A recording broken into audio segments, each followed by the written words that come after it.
Hi, I'm Coach George, and for 20 years, I was a Division I women's college soccer head coach. And during that time, I received thousands and thousands of emails. Well, I deleted a lot of them.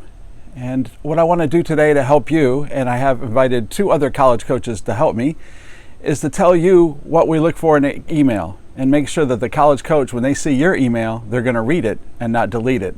That's on this episode of College Soccer Recruiting Insider Secrets.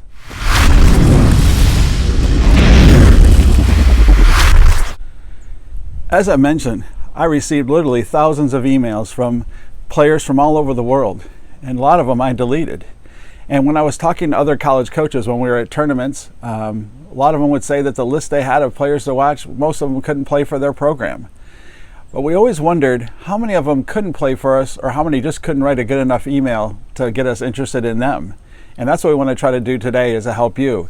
So first off, I'm going to have the coach from Winona State, which is in Minnesota, Division II program, Coach Matt Kellogg. He's going to talk about some of the basic and the fundamental things he looks for when he receives an email. It's interesting stuff. So here we go. Coach Matt Kellogg, give us your insight. Hi everybody, my name is Matt Kellogg. I'm the head women's soccer coach here at Winona State University, and want to talk to you a little bit today about the recruiting process, and in particular writing emails to college coaches. I'd say on average, college coaches are probably receiving about 4 to 5 emails a day, unsolicited emails, trying to get the coach's attention. That comes out to 30, 35 emails in a given week. So it's your job to stand out from all those other emails. How do you do that? We all know how to do it on the field, but how do you do it in an email? In my experience and talking with other coaches, I think there's 3 keys to doing that. Is 1, make it personal. Use the coach's name. Put particular things in the email about that program, about that school that really has you interested in it. It could be an academic program. It could be a location. It could be your parents are alums and you've always wanted to go there, that type of thing. But make it personal. Make it stand out as to why you really want to go there. Secondly, I think you need to make sure that you're putting in the particulars. What class are you in? Are you 21? Are you 22? Are you 20? And so forth. Because if you're a freshman in high school, we can't respond back to you. If you're a senior in high school, we can respond back to you, but we need to know what class you're in for rules, but also to know where you're at in terms of our recruiting classes. Maybe we're already done with that class. What position? Are we recruiting another defender? Are we recruiting another forward, another goalie, all those types of things? GPA, can we get you into the school? Do you have a high enough GPA? Test scores, jersey number. We want to be able to see who you are. So I would even include a signature. Create a signature. Susie Soccer, class of 2022, position midfield, number for club 4, number for high school 7, email address, and a contact phone number. Make it easy for us to know who you are, where you're at, what class you're part of, and then how can we get back in touch with you. And then finally, do it yourself. I can't tell you, anytime we see a parent email as a college coach, those pretty much get deleted right away. You're just wasting your time. If you can't be bothered to write a 3-minute email to a coach, we're not going to be bothered to go out and watch you play. We want kids who are willing to put in the work. If you're willing to do this, there's a chance you're willing to get better as a player. So hopefully this helped you out. Hopefully you enjoy the recruiting process and it's not too stressful. And remember to find the right fit for you. And I'm sure you will. There's plenty of soccer programs out there. And I know that there's one with your name on it. So best of luck and take care. Thanks, Matt. That was great stuff, great information, and I hope everyone got some information they can take away with them from it. I want to add just a few things. First of all, when you're writing that email, the first paragraph is everything. It's everything. And what do I mean by that? Is that you need to put everything you can in that first paragraph, as he mentioned. Don't forget, again, your name, your club, your position, the year you graduate, and your academic information. That should be in the first 15 to 20 words. In the next part of that paragraph, you need to put your greatest highlight, your greatest feat that you've accomplished as a soccer player to really wow us. Okay, I'm going to give you a quick example. I was working with a player 3 or 4 weeks ago, and I was reading her email, and it was really just an average email. But then, when I looked at her profile, I had found out she had been training with our youth national team program for the last 2 years. We went back right away, erased her email, started from scratch. The first 20 words or so was all her information about the club and her GPA and what she had played for and what club she played for, what position and those things. And then it finished up with saying, and I'm not playing for my club team. I've been playing with the U.S. Youth National Team program for the last 2 years. Well, as you can imagine, probably almost every college coach in the country all of a sudden just became interested in that email. And that's my point to you today. What is your greatest feat? Is it an Olympic development program? Are you captain of your team? Are you the leading scorer in the conference? Are you leading scorer on your team? Find something that's amazing about you, your greatest feat, and you have to put it in there. Because that's where it comes from. The coach is going to read the email, look at those stats, decide if he needs a player for that year in that position, and then are you good enough for them to even start looking at? So that's what the first paragraph is. The first paragraph is everything. Okay, we've covered the first paragraph. Now let's talk about the second paragraph. The second paragraph, you're specifically going to tell the coach why you want to come to that school. And you're going to write it so well and so detailed that the coach is going to, when they get done reading the email, they're going to think, this person wants to come to this school no matter what. If they didn't play soccer, they would want to come to this school. You have to do that. Here's the thing, people who aren't watching this video, the other people who are writing, Coach Matt Kellogg said 30 to 40 emails a week. All of those emails, they're saying things like, I've done my academic research. That's not good enough. It's got to be better. I'm going to tell you a quick story. I was in a weird mood. I was coaching at a college in Louisiana, and I was going in the morning, reading my emails in the morning from all the different players, and I was just in a kind of a strange mood. I don't know what it was. And a player wrote me from Virginia, Louisiana, Virginia. She was first in her class academically. She was a rock star academically in the classroom. She played on a real strong club team, and she was inviting me to a major tournament Memorial Day weekend in New Jersey to watch her play. Well, fantastic. But in my head, I'm like, there's a tremendous amount of unbelievable schools in Virginia academically and in the surrounding states. Why in the world would you want to come to a school? Why do you want to come to Louisiana? Are you sure? Did you know you're writing a school in Louisiana?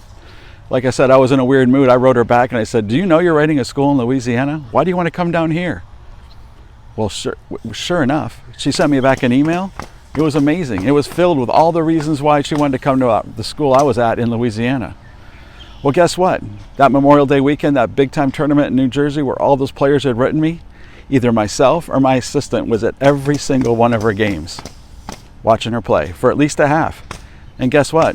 She recently graduated from that college where I was coaching at in Louisiana, and she was on 60-70% academic and athletic scholarship combined. Not a bad scenario.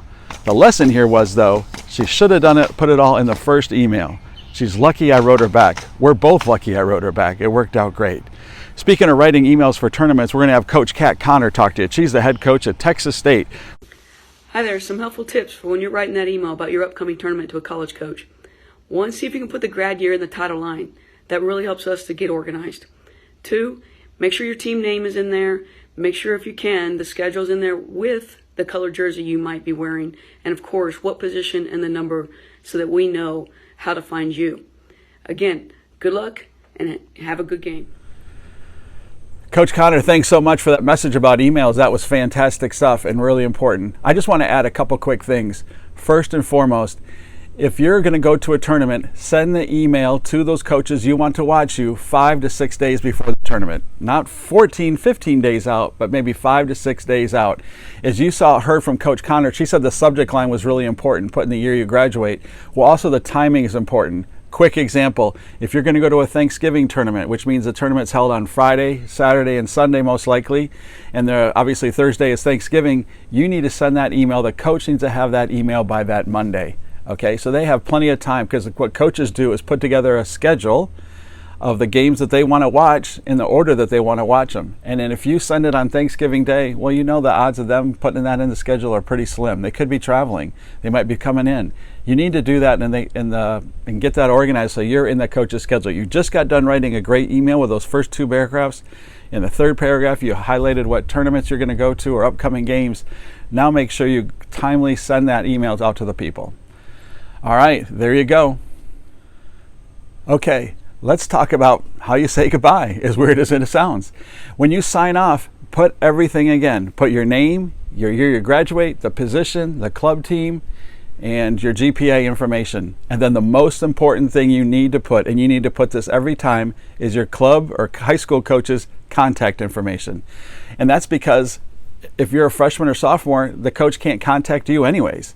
And so the first thing they're going to do is read that first paragraph. Wow, I like that. Second paragraph, they really want to come to my school. Third paragraph, they're playing in a tournament I'm going to go to or a game I'm going to watch, something like that. The next thing they want to do is call your club coach or call your high school coach or email them and try to get in contact with them and find out a little bit more about you. And you want to make sure they have that information so they can do some research on you, just like you're doing research on them. So whatever you do, every time you send an email to a college coach, make sure at the bottom is your club coach's contact information. That's very important. Well, parents, we're always talking to you. We got to give you a tip here for this one. Believe me, I understand. Believe me, more than you know, I understand that freshmen and sophomores in high school have absolutely no idea what they want to study and have absolutely no idea where they want to go. But they still need to write these emails to be seen. And as tough as it is to get them to do that, and as easy as it is for you to turn around and write it for them, you can't do it. I would encourage you to edit it, very important. And I would also encourage you to suggest schools and look at that, but they have to put that together for them. Why? Well, first and foremost, if they really want to play soccer in college, they've got to do that. They have to come forward and do that. And the second thing is, as I mentioned before, as a college coach, we receive thousands of emails. College coaches are pretty darn good at figuring out if the parent wrote the email or if the student wrote the email. If the parent wrote the email, it's basically over. They're hitting delete. So, again, make sure that they do it. You can help them, guide them, edit it, all those things, but it's got to be their project. Okay, that's our episode of how to write an email so college coaches will read it and not delete it. If I can leave you with one thing, first and foremost, the more time you spend writing that email and following the tips that Coach Kat Connor and Coach Matt Kellogg gave you, thank you guys, and those are the tips you received here, the more time you spend doing that, the more time the college coach will read your email. The more they read your email, the greater your chances for them to kind of follow through and dig up and find if you can play at that program, if you're a good fit for their program. So spend the time doing that. It's real important, and you have to do it. Don't let your parents do this. That you need to do it. It needs to come from your heart. So again, good luck doing that. Look forward to hearing about your emails. Now, if you have any questions, thoughts, comments, or concerns, don't be afraid to email us at the address below. And we look forward to hearing from you. If you like this edition of College Soccer Recruiting Insider Secrets, hit the thumbs up button and look forward to next time when we talk about videos and the important thing that college coaches look for in videos, because we have seen it all. All right? Thanks again for watching. Have a great day. Good luck writing those emails. And this is College Soccer Recruiting Insider Secrets.